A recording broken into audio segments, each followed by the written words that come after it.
고려대학교는 2021학년도 수시에서 가장 큰 변화를 가지고 있습니다. 고려대를 지원하고자 하는 학생이라면 이 영상을 반드시 확인해 보세요.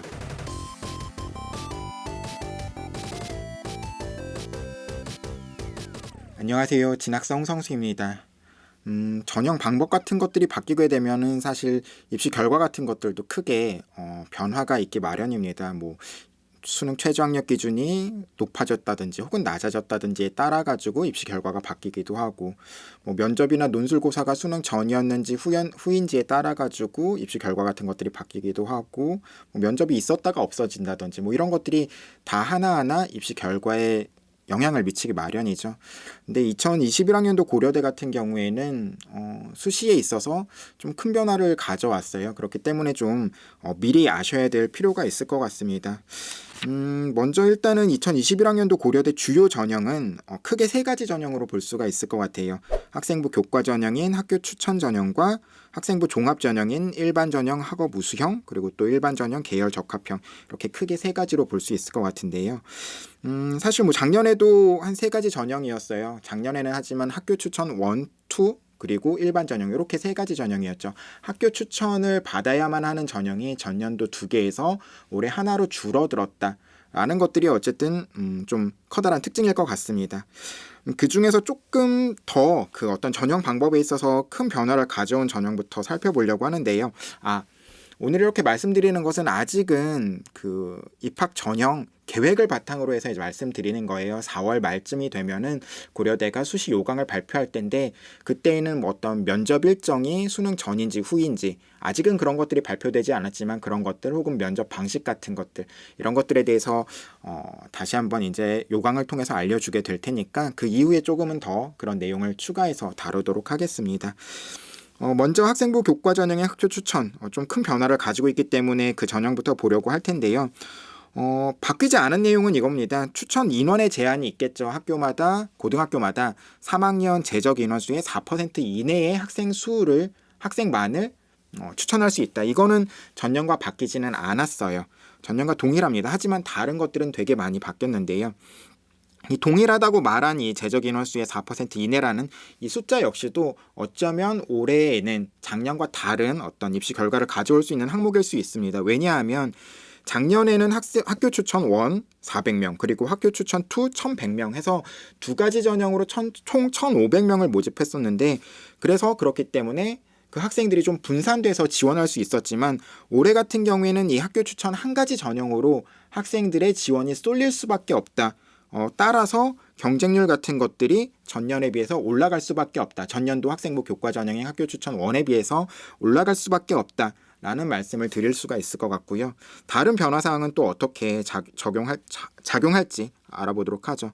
일단 모집 인원은 크게 늘었습니다. 거의 3배 가까이 늘었죠. 작년엔 400명 정도밖에는 뽑지 않았었는데 올해는 1158명을 뽑습니다.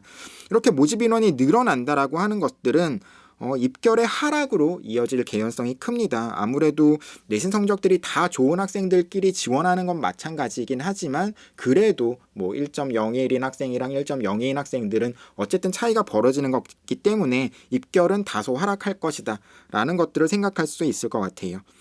2020학년도 합격자에 대한 어떤 정보는 아직 고려대가 발표하지 않았지만 2019학년도에 학교 추천 원전형의 합격자 평균은 대략 1.3 정도였고, 이것들에서 입결이 하락하게 될 거다라는 것들을 볼 수 있는데, 입결이 하락한다고 하더라도 2등급 중반 학생이 붙는다든지 2등급 후반 3등급 학생이 붙는다든지 이렇게까지 하락하지는 않겠죠. 학교 추천 2 같은 전형 같은 경우에도 2019년도에 대략적으로 평균이 약 1.7 정도가 됐었어요. 인문 자연 계열 다 합쳐가지고. 그렇기 때문에 1.3보다는 낮아지겠지만 그것들의 어떤 하락폭은 1.7 평균으로 따졌을 땐 1.7을 벗어나지는 않지 않을까, 이렇게 생각을 해볼 수가 있을 것 같습니다. 모집 인원이 변한 것뿐만 아니라 전형 방법도 바뀌었는데요. 2단계, 그러니까 작년까지는 1단계를 학생부 교과 전형으로 학생부 교과 성적이 좋은 학생 위주로 모집 인원의 3배수를 잘라서 그걸 통과한 학생들만 면접의 기회를 주었다고 한다 그러면, 올해 같은 경우에는 일단은 서류를 20% 반영한다는 것과 더불어서 면접을 지원자 전체가 치를 수 있게끔 변경했다라는 차이점 같은 것들도 있습니다. 이렇게 모든 학생에게 면접의 기회가 부여가 된다라고 한다 그러면 교과 성적은 조금 부족해도 내 비교과나 혹은 면접에서 보여줄 수 있는 나의 역량을 가지고 좀 역전해서 합격을 해볼 수 있겠다. 이런 어떤 지원 전략을 가진 학생들이 있을 거고 그런 학생들도 어쨌든 좀 경쟁률을 높이는 데 일조를 할 수 있겠죠. 그리고 또 2018학년도에서 2019학년도로 넘어올 때 이화여대 같은 경우에는 고교 추천이라는 이름으로 학생부 교과 전형을 유지하고 있었는데 2018학년도에는 단계별 전형, 그러니까 1단계를 성적으로 자르고 2단계 면접을 더해서 최종 합격자를 선발하는 방식에서 2019학년도 일괄 전형으로 지원자 전체를 다 면접 대상자로 하는 그런 일괄 전형으로 변경시켰었습니다. 그때에도 경쟁률이 4.57대 1에서 5.6대 1 정도로 상승했었다. 이런 어떤 유사한 그 전형 방법의 변화를 가진 이대 같은 경우에도 과거에 이런 변화를 가졌을 때 경쟁률이 상승했었다라는 점을 보면은 아마 올해 고대 같은 경우에도 뭐 이것만이 이유가 되는 건 아니겠지만 그래도 학생부 교과 학교 추천 원 전형에 비해서는 경쟁률들이 다소 올라갈 것이다 라고 볼 수가 있을 것 같아요. 또 변경된 사항이 있죠. 수능 최저 학력 기준입니다. 작년에는 인문계열 같은 경우에는 세계합 6 이내, 한국사도 물론 있긴 했지만 한국사를 제외하고 세계합 6 이내였다라고 한다 그러면 올해 같은 경우에는 세계합 5 이내로 수능 최저 학력 기준이 조금 더 강화되었다. 라고 볼 수가 있을 것 같아요. 자연계열도 마찬가지로 세계합 7 이내에서 세계합 6 이내로. 이 수능 최저 학력 기준은 작년으로 따지면 교과 전형이 아닌 학생부 종합 전형인 학교 추천 2 전형의 최저 기준과 동일한 겁니다. 그렇기 때문에 그 전형을 충족한 학생들 뭐 이런 어떤 통계 자료 같은 것들을 보면서 이제 비교할 수 있는 것들이 있을 텐데요. 어쨌든 이런 식으로 최저 기준이 올라간다라고 하는 것은 내신 성적으로만 따졌을 때에는 그 성적이 입결이 다소 낮아질 수 있음을 의미하고요. 그리고 또 이런 것들을 제가 아까 말씀드린 것처럼 학생부 교과 전형이 아닌 학생부 종합 전형의 학추 2와 2의 충족률 같은 것들을 생각해 봤을 때 2019학년도에는 이 충족률이 약 70% 정도였어요. 세계합 5 이내 혹은 세계합 6 이내라는 것들을 성취한 학생이 약 70% 정도였는데 이거는 지원자 전체를 대상으로 한 게 아니라 면접에 응시한 학생들을 대상으로 해서 보았을 때 충족률이 70%였다라고 하는 겁니다. 그러니까 수능을 좀 잘 못 봐가지고 수능 최저 학력 기준을 충족하지 못했을 것 같다라고 하는 학생들은 면접에 미응시하게 되는 경우들이 많죠. 물론 응시하는 학생들도 있긴 하지만 미응시하는 경우들도 많아서 그런 어떤 면접 결시 학생 대비 어떤 수능 충족률을 한번 추정해 보자면 충족률은 약 50% 정도 떼일 것이다. 세계합 5나 세계합 6 고려대 정도 가려면 이 정도는 뭐 누구나 맞아야 되는 거 아니야? 라고 생각할 수 있는 어떤 수능 최저 학력 기준일 수도 있지만 이거를 충족하는 비율이 한 50% 정도라고 하는 거는 그것을 충족하기가 그리 쉽지 않다라는 것들을 알 수 있는 거겠죠. 그렇기 때문에 수능에 대한 대비 같은 것들도 굉장히 중요하다라는 말씀을 드릴 수가 있을 것 같아요. 마지막으로 이제 학교 전년도와 전년도 교과 전형과 바뀐 것은 전년도 같은 경우에는 일반 전형인 학교 추천 1 그리고 2 일반 전형 이렇게 세 개의 전형 사이에서 중복 지원이 되지 않았었습니다. 그런데 올해 같은 경우에는 학교 추천이랑 일반 전형 학업 우수형 간에는 중복 지원이 불가능하지만 학교 추천이나 일반 학업 우수형과 일반 계열 접학형 같은 경우에는 중복으로 지원이 가능하다는 점이 어떤 변경사항이라고 생각할 수 있을 것 같아요.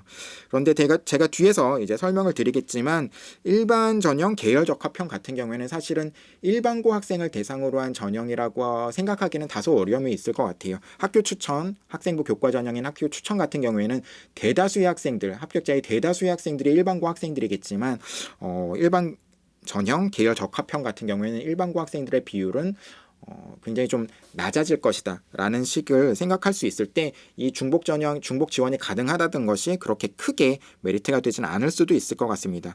어쨌든 정리하면은 학교 추천 전형 같은 경우에는 2021학년도에 전년도에 비해서 경쟁률이 상승할 것이다.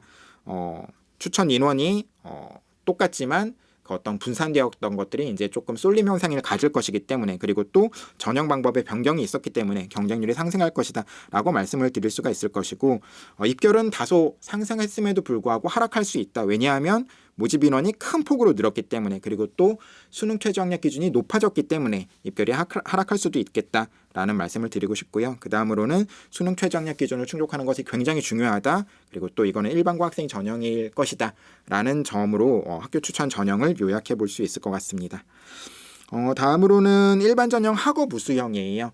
학생부 종합 전형인데 전년도 전형과 비교했을 때는 전년도 일반 전형과 유사하다고 할 수 있습니다. 어떤 고교에서 추천을 받지 않은 학생들도 졸업생도 다 같이 지원할 수 있는 전형이기 때문에 그런 점에 있어서 일반 전형과 유사하고, 모집 인원 같은 것들을 봐도 전년도 일반 전형과 비교했을 때 10명 정도 적은 정도, 전형 방법도 전년도 일반 전형과 동일한 어떤 전형임을 비교했을 때 전년도 일반 전형과 유사하다고 할 수 있습니다.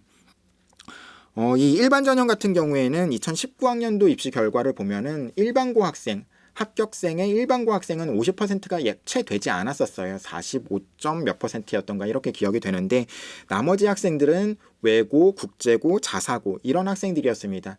교과 전형, 학생부 교과 전형의 학교 추천 원 같은 경우에는 거의 99.8%가 일반고 학생이었음을 생각했을 때, 일반고 학생들 같은 경우에는 추천을 받을 수 있다 그러면 그 전형 쪽을, 학교 추천 전형 쪽을 지원하는 것들이 더 유리할 수 있겠죠. 그리고 나머지 학생들, 추천을 받지 못한 학생들이라든지 자사고라든지 아니면 교육 특구에 재학 중인 학생들이라든지 또는 다른 일반고라고 하더라도 좀 비교과 내용 같은 것들이 굉장히 좀 장점이 된다라고 생각하는 친구들은 이 일반 전형을 지원하는 것들을 생각해 볼 수가 있겠죠. 이런 것들, 모집 인원이나 전형 방법 같은 것들은 사실 전년도와 유사하지만 좀 변경된 거라고 한다 그러면, 일단은 첫 번째로 수능 최저 학력 기준이라고 할 수 있습니다. 아까 교과 전형 같은 경우에는 수능 최저 학력 기준이 강화되었다라고 말씀드렸는데, 일반 전형 학업 우수형 같은 경우에는 최저 기준이 완화되었습니다. 하지만 그럼에도 불구하고 학교 추천 전형에 비해서 그 기준이 높다라고 받아들이셔야 돼요. 왜냐하면 학교 추천 같은 경우에는 인문 계열의 수능 최저 학력 기준이 3개합 5였죠. 기본적으로 3개합 5를 맞고 나머지 한 과목도 2등급 이내를 성취해야지만 4개합 7이 되는 거고, 자연계열 같은 경우에도 기본적으로 3개합 6 이내를 성취한 다음에 나머지 한 과목을 적어도 2등급 이내를 성취해야 되는 거기 때문에 수능 최저 학력 기준이 가장 높게 설정된 어떤 전형이라고 생각할 수가 있습니다. 당연히 이것들을 충족하는 것들이 굉장히 중요해지는 전형이겠죠. 그리고 아까 제가 학교 추천 같은 경우에는 어떤 중복 지원이 가능하냐 불가능하냐 같은 것들이 사실 그렇게 크게 영향을 끼치지 않을 거라고 말씀드렸는데, 일반 전형 학업 우수형을 지원하는 학생들은 일반 전형 계열 적합형을 동시에 지원할 개연성이 있습니다. 특히나 특목고라든지 자사고라든지 이런 학생들은 동시에 지원하는 가능성이 있기 때문에 그런 것들이 경쟁률의 상승 같은 것들을 가져올 수도 있다, 이렇게 볼 수가 있을 것 같아요. 마지막으로 일반 전형 계열 적합형인데요. 이거는 이제 학생부 종합 전형입니다. 학생부 종합 전형이지만 전년도, 아까 학교 추천 같은 경우에는 전년도 학교 추천 원과 비슷하다고 말씀드렸고, 학업 우수형 같은 경우에는 일반 전형과 비슷하다고 말씀드렸는데, 이 계열 적합형 같은 경우에는 전년도 특기자 전형과 유사하다고 말씀드릴 수가 있어요. 학생부 종합 전형인데 특기자 전형과 유사하다라는 것도 어떤 것이냐면, 일단은 수능 최저 학력 기준이 없다라는 것들을 볼 수가 있죠. 수능 최저 학력 기준이 없기 때문에 특히나 자연계열 모집단위 학생들, 자연계열 모집단위를 지원하려고 하는 학생들 같은 경우에 과고라든지 영재고, 약간 수능에 대한 대비 같은 것들이 조금 소홀한 어떤 유형의 고등학교 학생들이 많이 대거 지원할 수 있다, 이런 점 같은 것들이 특기자 전형과 유사하다라고 할 수도 있고요. 그리고 또 선발하는 모집 단위를 보면 인문계열 같은 경우에 어문계열은 특기자 전형으로 다 선발을 하지만, 이 계열 적합형으로는 한 명도 선발하지 않고 반대로 어떤 경영이라든지 사회학 계열이라든지 이런 학과들은 특기자 전형으로 한 명도 선발하지 않지만 계열 적합형으로 전부 다 선발을 합니다. 이 어떤 거기에다가 또 어떤 서류라든지 면접이 굉장히 강조가 되는 전형임을 보았을 때 어떤 일반고보다는 특목고나 자사고 학생들이 유리할 수 있음을 알 수가 있을 것 같고요.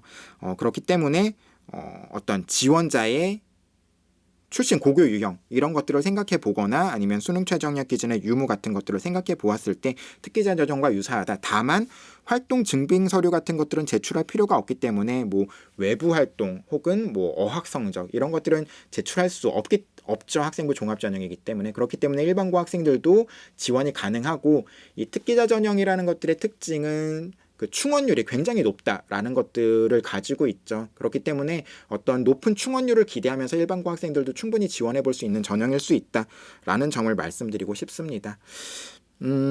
고려대학교 세 가지 전형, 주요 전형에 대해서 알아봤는데요. 아까 처음에 초반에 말씀드린 것처럼 이것들이 말씀드린 것들이 어떤 면접 실시 일정 뭐 이런 것들에 따라서 어떤 지원자의 패턴이라든지 이런 것들이 많이 변경될 수가 있어요.